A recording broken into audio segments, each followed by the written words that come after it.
Xin chào các bạn, bây giờ mình sẽ hướng dẫn các bạn cách thay đổi channel của Microsoft Office. Đầu tiên các bạn tải xuống một cái công cụ tên là Office Deployment Tool. Link tải mình sẽ để ở dưới phần mô tả. Sau khi tải xong thì các bạn chạy cái file này lên.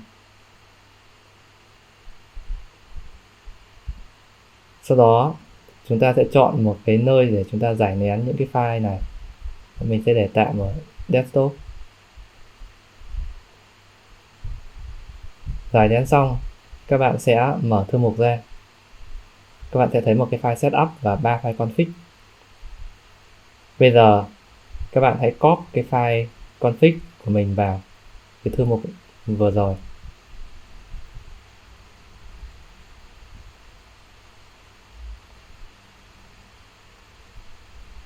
Với file config này các bạn mở nó bằng Notepad. Ở đây có một số các cái thiết lập. Thứ nhất là cái ô 64 này thì sẽ cài bản 64 bit. Nếu các bạn muốn cài bản 32 bit thì các bạn thay bằng số 32. Channel thì là beta channel.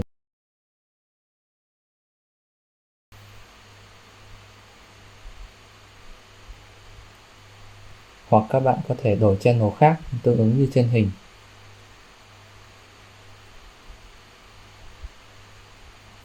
Ở đây mình có viết sẵn những cái dòng là exclude app, tức là những cái app sẽ không cài.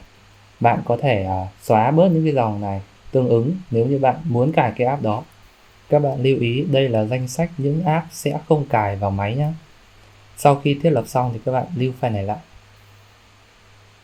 Tiếp theo tại cái thư mục này các bạn giữ phím Shift trên bàn phím, sau đó ấn chuột phải rồi chọn Open PowerShell Window here. Sau đó các bạn copy dòng lệnh cài đặt Office. Nhấn chuột phải tại cửa sổ PowerShell để paste dòng lệnh, sau đó nhấn phím Enter. Vậy là Office sẽ tự tải về và cài đặt cho bạn phiên bản mới nhất tương ứng với channel bạn đã chọn. Cảm ơn các bạn đã xem video. Xin chào và hẹn gặp lại.